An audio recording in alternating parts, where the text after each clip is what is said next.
Sidekick Accounting and your accounting sidekick. And today I'm returning out of the fog of tax season and wanted to get back into our series of out of the box accounting. And just to kind of recap, we talked a little bit about a couple of different things earlier this past month or end of April, even. I don't know. Like I said, it's been kind of a fog with tax season.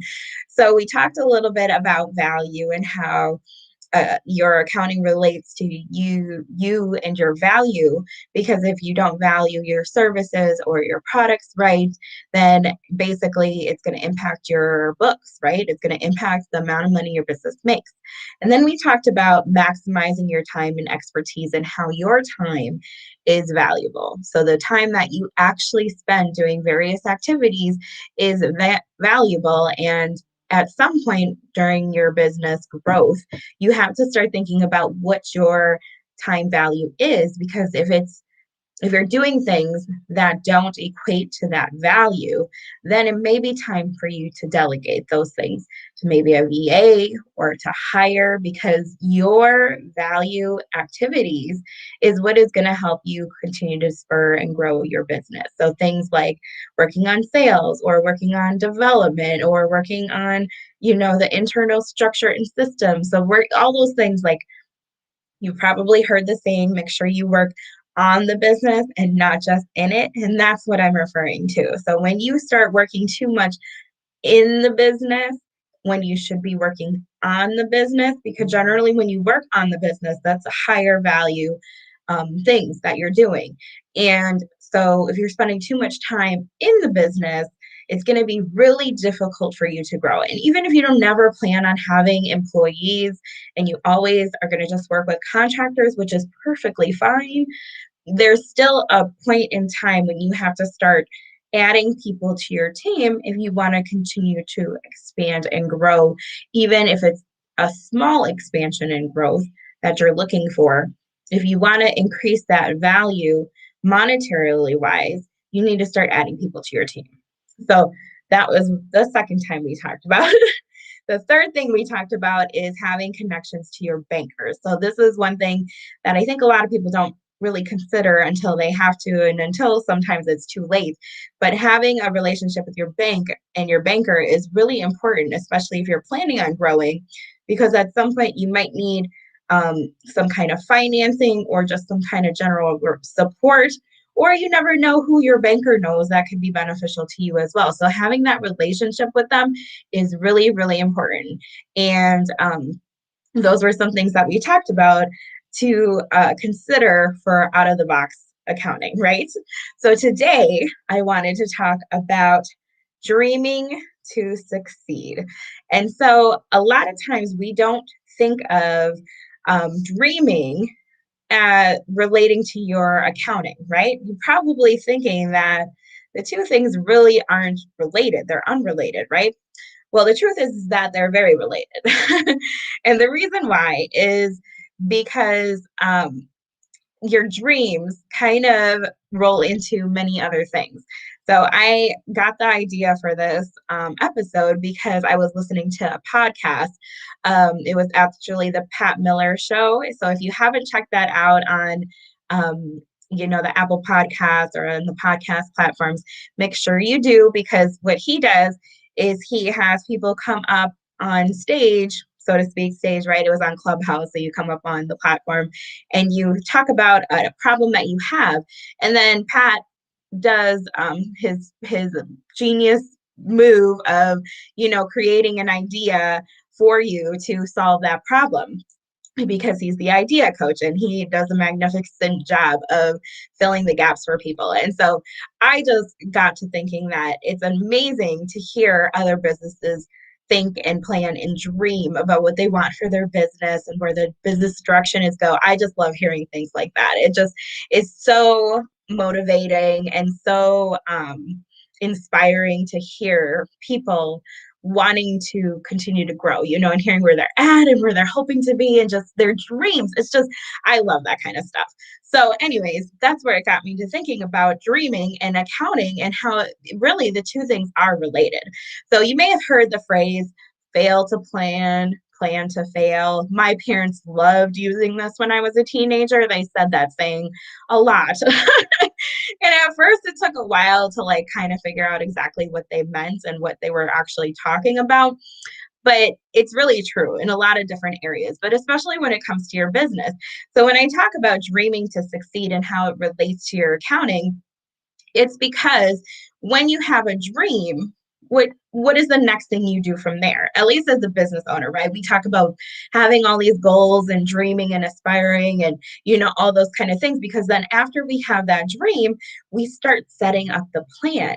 And so then the step after that is to see how that plan impacts your numbers, right? What do your numbers look like at that plan? So, for instance, if I'm wanting to get my business to $1 million in the next 5 years, what does that have to look like? How many clients do I have to have? What kind of staff do I need to have in order to support that? Do I need to have more software? Do I need to have a better project management system? Do I need to have multiple locations? All those kind of things is what you got to start thinking about as it relates to your dream. So then what you can do is, start figuring out what the monetary costs are. If I start hiring somebody and I'm going to hire them for $15 an hour, what is the annual cost for that?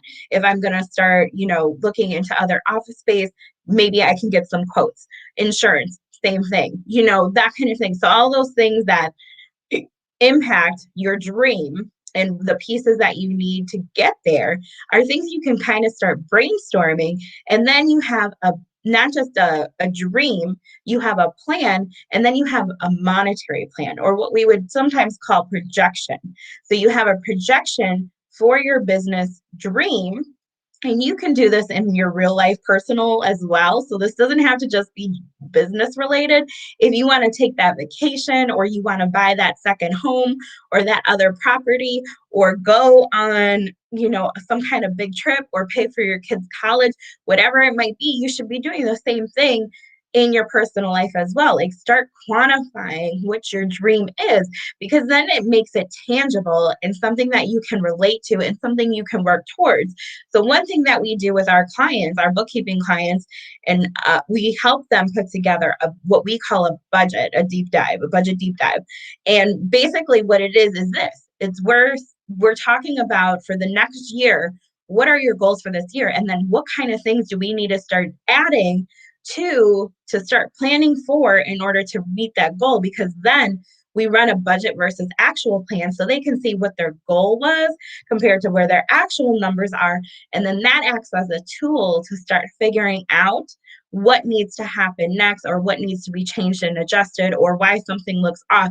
So it starts helping owners really dig into their numbers, to start asking the right questions so that they can get to know their business better. But even more than that, they can start making the decisions they need to make to be more successful. So dreaming to succeed is an out of the box accounting thought, but it's something that's so beneficial to you as a business owner. And I really hope that you start to do that because it really is very motivating when you can start seeing that. And then when you can make it tangible by seeing the numbers and what the numbers look like, then that makes it all that much more real to you, right? Because accounting is something anybody can do. It doesn't matter if you have a business background or not. It's basic math. It's just being able to conceptualize it and understand exactly what it means when you're looking at it. That's the important part. But that's a super important part of being a business owner. And it's something that everybody can do. And so that's what we help our clients do at Sidekick Accounting. We help them dig into their numbers and really start utilizing and understanding and using those numbers so that they can grow to be profitable and successful companies. So, two things, or three things. Three things. Thank you for watching this. Please share or tag people as well. We're really going to be building up our platform throughout the rest of this year, and I would just love for other people to join. We have a free Facebook group that I do these lives in and other content in as well, and that's going to be getting a lot more active. And then we started doing, or I started doing, I guess, a Find Your Money Master Plan. And so Find Your Money Master Plan, it's a 30-minute session that it's free.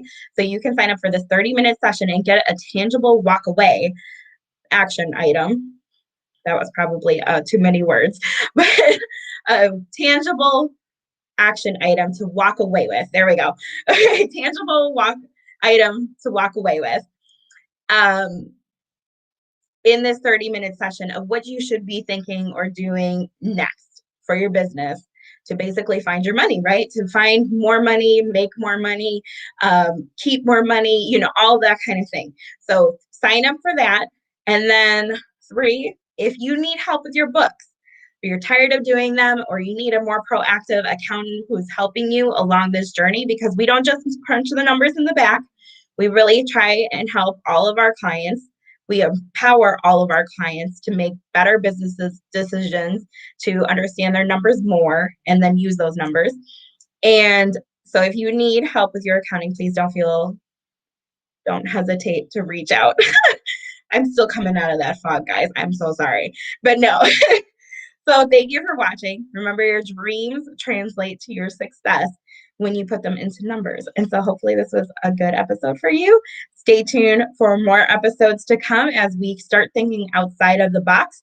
And then I'm really, really excited. Starting in June, we are going to be talking about tax planning. I'm so excited for this. Now that we all got our tax bills back, we can start talking about how we or what we can start doing or things to consider to start saving money. And if you need help and you want an action plan for that, we do tax planning services. So I'm looking forward to talking to you, and have a great rest of your day.